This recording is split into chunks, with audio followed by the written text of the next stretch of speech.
Enlightened poetry में कृष्ण जी की एक कविता, प्रेम की यात्रा में हम लोग चल ही रहे हैं, तो वो सारी इनलाइटेंड पोएट्री हम लोग लेने की कोशिश करेंगे, जिनमें प्रेम के धागे पिरोए होंगे। मैंने उसे नदी जाना, मैंने उसे नदी जाना, किंतु झुकी जो उसके कूल पर, किंतु झुकी जो उसके कूल पर, तो जाना कि वो तो प्यास है। फिर धीरे धीरे मैं हंसती रही अपनी इस भूल पर। उसे किरण जाना था मैंने, शीतल, आलोकमयी और तमसजयी, किंतु क्या पता था कि एक दिन वही किरण बनकर ज्वाला प्रखर जला डालेगी मुझे और राख को मेरी फेंक देगी मेरी ही आंखों के सामने। मैंने उसे उपलब्धि जाना था, किंतु ज्यों ही बढ़ी उसकी ओर, तो पता चला कि वो तो तलाश है। मैंने उसे परिणाम जाना, किंतु स्पर्श करते ही उसे पता चला अचानक कि वो तो प्रक्रिया है।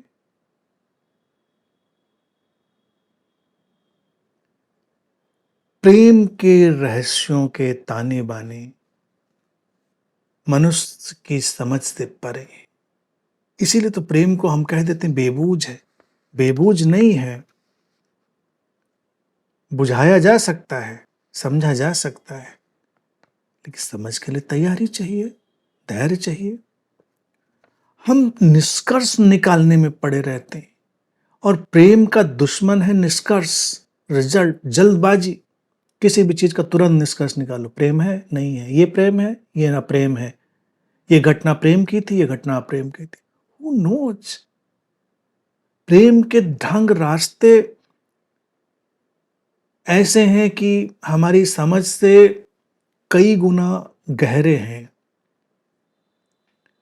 तो जो बात बात पर निष्कर्ष निकालता है वो प्रेम से अवश्यंभावी रूप से चूकता है। तो यही ये इनलाइटेंड पोएट्री कहती है कि मैंने उसे नदी जाना, नदी जाना क्योंकि दिखा, तृप्त करने की संभावना से भरा हुआ। अब ये व्यक्ति भी हो सकता है या अस्तित्व भी हो सकता है, कुछ भी। किंतु झुकी जो, जैसे ही उसके कूल पर, उसके किनारे पर जैसे ही झुकना हुआ कि उस पानी को हम हाथ में लें, तो पता चला कि वो तो प्यास है। प्रेम प्यास की अंतहीन प्रक्रिया है, प्यास और प्यास, तृप्ति और प्यास, प्यास की तृप्ति और फिर उस तृप्ति से निकली और गहरी प्यास। इसीलिए तो प्रेम अमर है। अगर प्रेम तृप्त हो जाए तो प्रेम तो मर गया, तृप्त हुए खत्म। प्रेम गहनतम प्यास है और गहनतम परितृप्ति है, इसीलिए ऐसा खेल चलता है। फिर धीरे धीरे मैं हंसती रही अपनी इस भूल पर। प्रेम सजग होता है, सचेतन होता है, तो जल्दी ही समझ जाता है अपनी भूलों को, अपनी नादानियों को। उसे किरण जाना था मैंने, शीतल आलोक में। प्रेम जब जीवन में आता है तो हम यही कल्पना करते हैं, शीतल आलोकमयी किरण जैसा, सहलाता हुआ, अंधेरे को हटाता हुआ, तमस्जयी। लेकिन केवल इतने से ही तो प्रेम प्रेम नहीं होता ना। एक दिन वही किरण बनकर ज्वाला प्रखर जला डालेगी मुझे और मेरी राख को फेंक देगी मेरी ही आंखों के सामने। शीतल तो हमने माना था, लेकिन वो ज्वाला भी बनेगा प्रेम। और फिर मेरी राख क्या है? मेरी धारणाओं और मेरे मतों और मेरे विश्वासों की राख, मेरे आरोपित उधार ज्ञान की राख, मेरे भीतर ठूंस ठूंस कर भर लिए गए उस ज्ञान की राख जिसको मैंने अपना होना मान लिया था, तो वो मेरी आंखों के आगे बिखेर देती। प्रेम आता है तो हम देखते हैं कि कुछ जला बिखर गया और कुछ संवर गया। जो इस बिखरने से डरते हैं, कुछ जल जाए इससे डरते हैं, वो कभी संवरने की तरफ भी नहीं जाते। मैंने उसे उपलब्धि जाना था। प्रेम को लोग उपलब्धि की तरह देखेंगे, पा लिया प्रेम को, उपलब्धि हो गई, बस अचीवमेंट। किंतु ज्यों ही बढ़ी उसकी ओर तो पता चला कि वो तो तलाश है,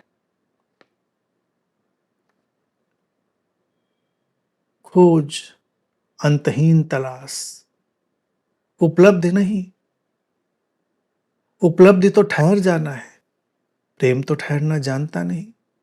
इसलिए प्रेम तो हमेशा एक तलाश है, वह हमेशा एक प्यास है। मैंने उसे परिणाम जाना, किंतु स्पर्श करते ही उसे पता चला अचानक कि वो तो प्रक्रिया है। परिणाम भी ठहरा देते हैं। परिणाम ट्रॉफी जैसे होते हैं कि बस यही तो चाहिए था, यही तो है। लेकिन जैसे ही उसे स्पर्श किया, पता चला प्रक्रिया है, प्रोसेस है।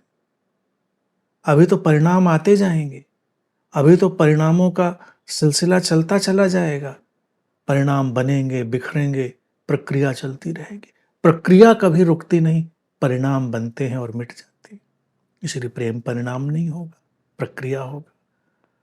तो एक सचेतन व्यक्ति जब प्रेम में उतरेगा, चाहे मनुष्य के, चाहे अस्तित्व के, तो ऐसा ही कुछ होगा, ऐसी ही कुछ अनुगूंज उसके भीतर होगी, प्यास की, तलाश की, एक गहनतम प्रक्रिया की।